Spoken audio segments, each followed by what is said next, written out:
La Bible quotidien. Une série de réflexions quotidiennes centrées sur la parole de Dieu.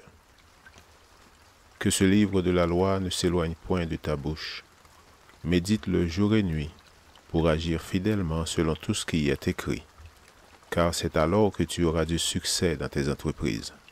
C'est alors que tu réussiras. Josué chapitre 1, verset 8.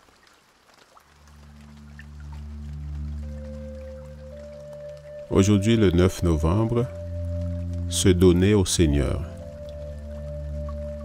C'est plus que nous n'avions espéré.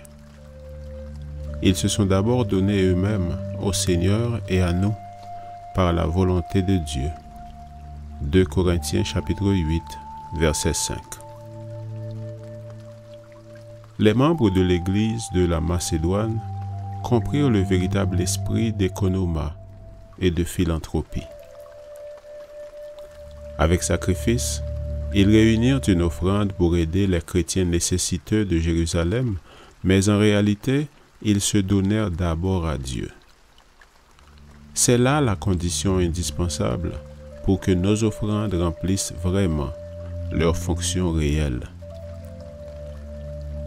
Dans l'année 1901, le roi de l'acier, Andrew Carnegie, vendit son entreprise métallurgique pour la somme de 225 millions de dollars. Ce fut le début d'une nouvelle ère pour la philanthropie. 2 ans auparavant, il avait publié un essai intitulé The Gospel of Wealth, l'Évangile de la richesse, dans lequel il soutenait que les riches étaient dans l'obligation de partager leur fortune pour améliorer le sort du monde.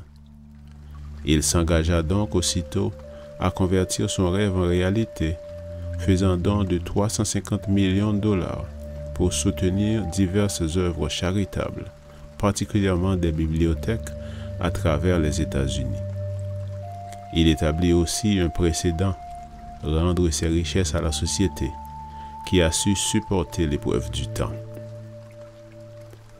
La philanthropie actuelle présente des similitudes avec celle du siècle passé, tout en présentant de grandes différences. En réalité, les dons des nouveaux philanthropes dépassent de loin ceux d'il y a 100 ans. En plus, la générosité s'est convertie en un art plus sophistiqué, complexe et raffiné, avec des règles strictes concernant l'utilisation de l'argent et des principes définis de la manière d'honorer les donateurs. Le dénominateur commun entre les philanthropes actuels, dit Arthur Brooks, directeur de l'école Maxwell de l'Université de Syracuse à New York, est que tous s'intéressent à la solution de problèmes de grande importance pour la société. Tous croient que l'on doit rendre la richesse à la société. Puis il ajoute, plusieurs pensent que ce serait immoral d'agir autrement. Fin de citation. Les plus grands philanthropes actuels restent Bill et Melinda Gates. Ils ont une fondation de 29 milliards de dollars. La cause est digne et les objectifs excellents. Mais nous savons que l'exemple le meilleur reste celui des chrétiens de Macédoine. Peu importe que nous donnions peu ou beaucoup, la première démarche à réaliser est de se donner soi-même. Amen. Lecture de la Bible pour aujourd'hui dans l'Ancien Testament, Jérémie chapitre 49 et 50. Et dans le Nouveau Testament, 2 Corinthiens chapitre 7 et 8. Merci d'avoir écouté. Je vous souhaite de passer une excellente journée avec Jésus. À la prochaine!